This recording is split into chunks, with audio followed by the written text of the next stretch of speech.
আসসালামু আলাইকুম গাইস, আপনারা সকলে কেমন আছেন? আশা করি সকলে ভালো আছেন। আমি আল্লাহর আশীর্বাদে অনেক ভালো আছি। আমার নানি ভালো আছে। আজকে হলো দুঃখের বিষয়, দুঃখের সাথে বলতেছি আর কি। কদিন ধরে আমি কাজের ব্যস্ততার মাঝে ভিডিও ঠিক মতো দিতে পারি না, কারণ আমরা জানেন গ্রামের মানুষ, কৃষক মানুষ, কাজকর্ম করি, এ লোকদের কাজ করাই।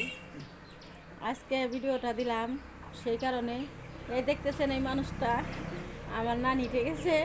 নানি 2 দিন যাবৎ 110 বছর বয়স, আপনাদের আমি জানাইছি, ঠিক আছে? এটা দুঃখের বিষয়। আমার নানি আজকে বাড়িতে চলে যাবে, থাকবে না, সে পাগল পাগল হয়ে গেছে।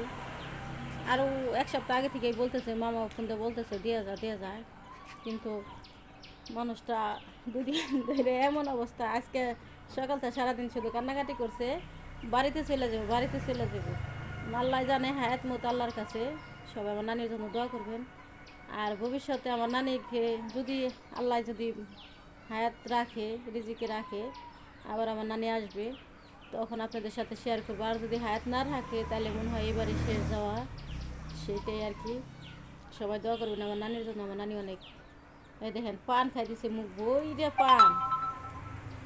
সবাই তার জন্য দোয়া করবেন, তার জন্য লাখ লাখ হায়াত দান করে সুস্থ থাকে, আরও যেন আমাদের মাঝে থাকতে পারে। কিন্তু 2 দিন ধরে একদম দেখেন নরম হয়ে গেছে, নরম হয়ে গেছে, শুধু কান্নাকাটি করতেছে, আমার বাড়ি নিয়ে যাও, বাড়ি নিয়ে যাও।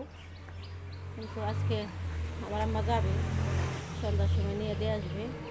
এইটি আর কি আপনাদের সাথে শেয়ার করলাম। সবাই আমার নানির জন্য দোয়া করবেন। আমার নানি আজকে চলে যাবে, আল্লাহ যদি কোনো দিন আনে তখন আবার আসবে আপনাদের মাঝে। ওই মানুষটাকে হয়তো ভাগ্যে থাকে দেখতে পারবেন। আর যদি রিজিক হায়াত মতের কথা বলা যায় না, সব কিছুই আল্লাহর হাতে। আল্লাহ জানে সুস্থ রাখে, আবার জানে আমাদের বাসায় আসতে পারে। সেইটাই আর কি শেয়ার করলাম আপনাদের সাথে।